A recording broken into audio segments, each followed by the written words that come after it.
ماہر معاشرات ہمارے ساتھ موجود ہیں۔ ڈاکٹر صاحب بہت شکریہ آپ کے وقت کا۔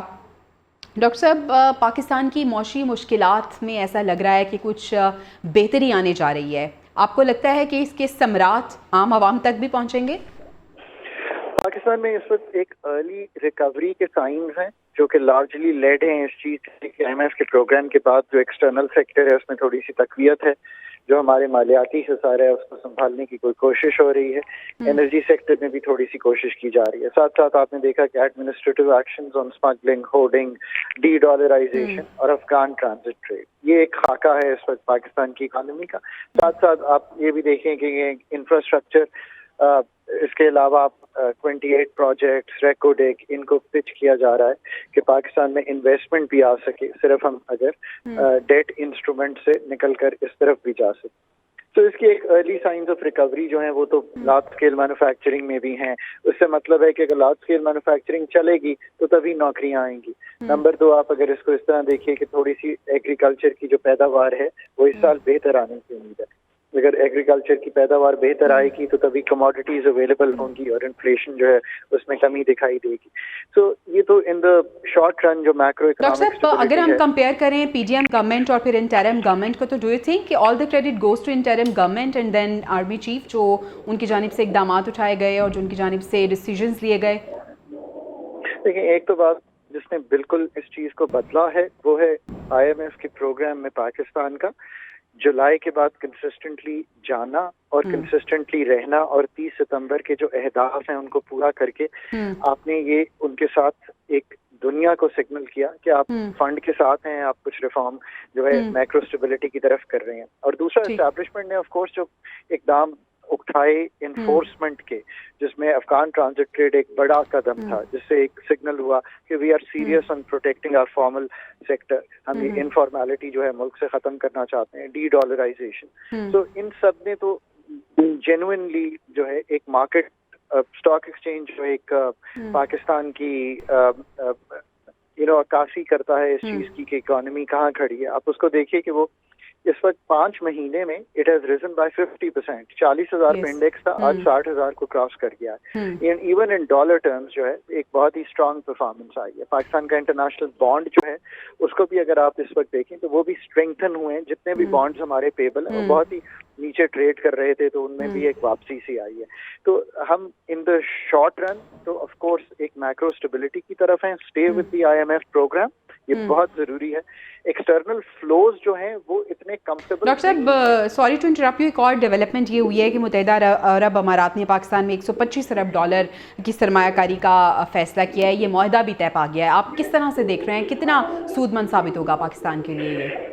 دیکھیے، سب سے زیادہ ضروری یہ ہے کہ ہم ریئلائز کریں کہ انویسٹمنٹ ہم اپنے آپ میں کریں، ہم پاکستان کی ہیومن ریسورس میں کریں، ہم پاکستان کی مینوفیکچرنگ کو بہتر کرنے کے لیے کریں، ہم ایگریکلچر کی پیداواری صلاحیت بڑھانے کے لیے کریں، پاکستان کے مائنز اینڈ منرلز نکالنے کے لیے کریں۔ یہ سب کچھ انویسٹمنٹ سے تعلق رکھتا ہے۔ انویسٹمنٹ FDI پاکستان میں پچھلے 10 سال میں بہت کمزور رہی ہے۔ جب میں کہتا ہوں کمزور تو یہ اس کا حجم $1.5-2 ارب سے کراس نہیں کیا تھا۔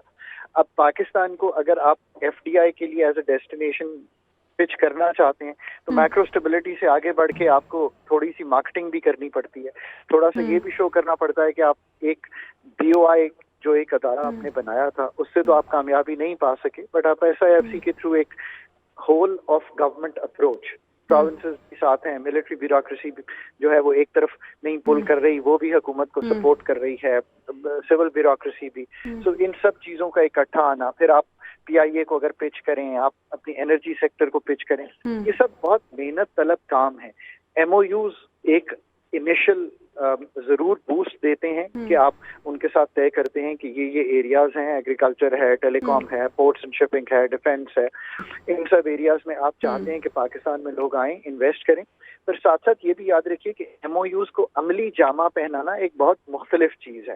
ہم نے 2019 میں ٹیبل پر موجود تھا جب his Royal Hines crown prince MBS Pakistan تشریف لائے اور کہا کہ ہم ایک ریفائنری لگائیں گے۔ آج 23 ختم ہونے کو ہے، وہ ریفائنری کا ابھی تک میں کہوں گا نام و نشان تو بڑی دور کی بات ہے، ہم آگے بھی نہیں بڑھ سکے۔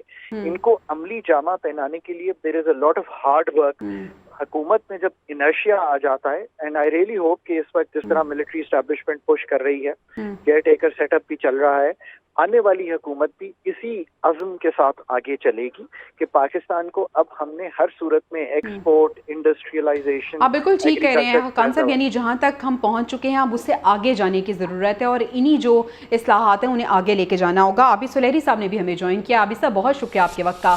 عابد صاحب ہم دیکھ رہے تھے کہ نگران وزیر اعظم بڑے پر امید تھے اور ان کی جانب سے کہا جا رہا تھا کہ معیشت میں کچھ بہتری آئے گی, اور اب کچھ عوامل ایسے ہیں جن کی وجہ سے ہمیں لگ رہا ہے کہ معیشت میں اسٹیبلٹی آ رہی ہے. آپ کو کیا لگتا ہے کہ یہ اسٹیبلٹی جو ہے وہ شارٹ ٹرم کے لیے ہوگی یا لانگ ٹرم ہم دیکھیں گے کہ واقعی ہمارا ملک جو ہے وہ بہتری کی جانب گامزن ہوگا اور عوام کو بھی اس کا فائدہ ہوگا؟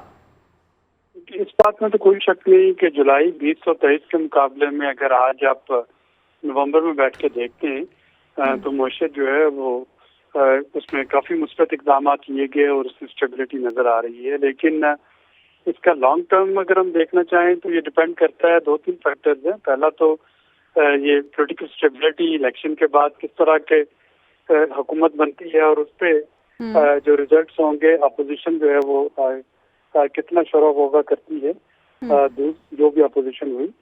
دوسرا جو ہے وہ ڈپینڈ کرتا ہے غزہ کی صورتحال کہ کیا آئل کی قیمتیں جو ہیں وہ اسٹیبل ہوں گی یا وہ اوپر جاتی ہیں.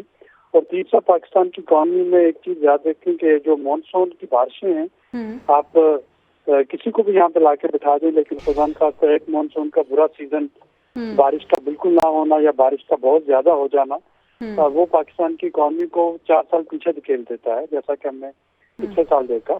تو تیسری جو اس میں ہوگی میجر ڈٹرمننگ فیکٹر وہ اگلے سال کی مانسون ہوگی.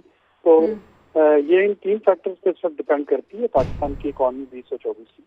ٹھیک ہے خاقان نجیب صاحب, آپ سیکنڈ کرتے ہیں کہ یہ فیکٹرز ہیں, اگر ان فیکٹرز کو ہم ذہن میں رکھیں اور ان پہ ہم کام کریں تو پھر ہم لانگ ٹرم پروگریس کی طرف جائیں گے؟ لیکن یہ بات تو درست ہے کہ پاکستان کی جو لانگ ٹرم گروتھ ہے وہ تو آف کورس انہی سیکٹر سے آئے گی جہاں پہ پیداواری صلاحیت بہتر ہوگی, اور وہ سیکٹرز جو ہیں وہ تو پاکستان کے ڈیفائنڈ ہیں. ایگریکلچر ایک لو ہینگنگ فروٹ ہے, اس کو ہمیں آگے لے کر چلنا ہے. پاکستان کی فوڈ سیکیورٹی بھی انشور کرنی ہے, اور $11 ارب کی ہم امپورٹ کرتے ہیں ایگریکلچر کی, اس کو بھی کسی طرح ہم نے کم کرنا ہے. اس کا مطلب امپورٹ سبسٹیٹیوشن نہیں ہے, بٹ اپنی پیداواری صلاحیت بڑھائیں گے. اس لیے جو ایڈیبل آئل, جو ویٹ, جو کاٹن آپ کو امپورٹ کرنی پڑتی تھی, آپ اس کی بجائے اپنا پیداواری صلاحیت بڑھا کے اس کو میٹ کریں گے. پاکستان کا نیکسٹ 5 ایئر کا ایجنڈا جو ہے نا وہ بڑا کلیئر ہونا چاہیے. ایک سنگل پوائنٹ ایجنڈا ہے. پاکستان کی ہر صورت میں, ہر طرح سے, ہر سیکٹر میں, ہر انسان میں پیداواری صلاحیت کو اٹھانا ہے. آپ جب تک آپ پیداواری صلاحیت نہیں اٹھائیں گے, نہ آپ ایفیشینٹ انرجی سیکٹر چلا سکتے ہیں, نہ ہی آپ ایگریکلچر کی جو پیداوار ہے اس کو بڑھا سکتے ہیں, اور نہ ہی انڈسٹری کو ورلڈ کلاس کر سکتے ہیں.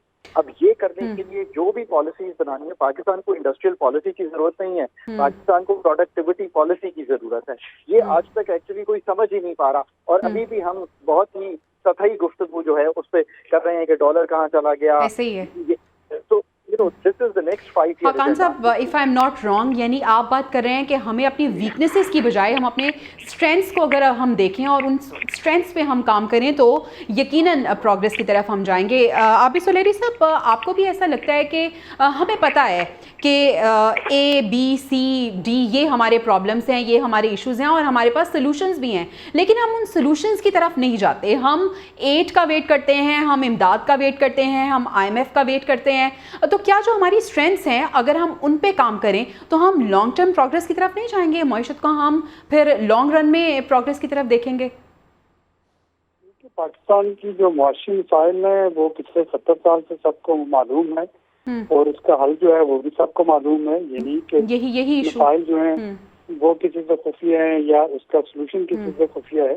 تو IMF ہو یا نہ ہو, جو ہماری اسٹرکچرل پرابلم ہے, جو اسٹرکچرل ایشوز ہیں, اگر ہم ان پہ کام کریں, اگر ہم اپنی پروڈکٹیوٹی جو ہے اس کو بڑھا لیں, اور جو ریفارم ضروری ہیں, خواہ وہ ہیومن ریسورسز یا جو ہیومن کیپٹل ہے اس کو اسٹرینتھن کرنا ہو, آنے والے جو ہمارے مستقبل کی جو نسلیں ہیں ان کی بہتری کے لیے ہم سوچ رہے ہیں, یا ہم میکرو اکنامک لیول پہ سوچ رہے ہیں, تو یہ ایک سیٹ آف ریفارمز ہے جو کہ کافی عرصے سے آئیڈینٹیفائڈ ہے اور اس پہ کام ہونا چاہیے تاکہ ایک جو معاشی مساوات پر مبنی جو ہے وہ معاشرہ بن یعنی پرابلمس بھی ہمیں پتہ ہیں، سلیوشنز بھی پتہ ہیں، سیکٹرز آئیڈینٹیفائڈ ہیں، بس اس پہ کام کرنے کی ضرورت ہے. بہت شکریہ عابد سلیری صاحب، خاقہ نجیب صاحب، بہت شکریہ آپ دونوں کا.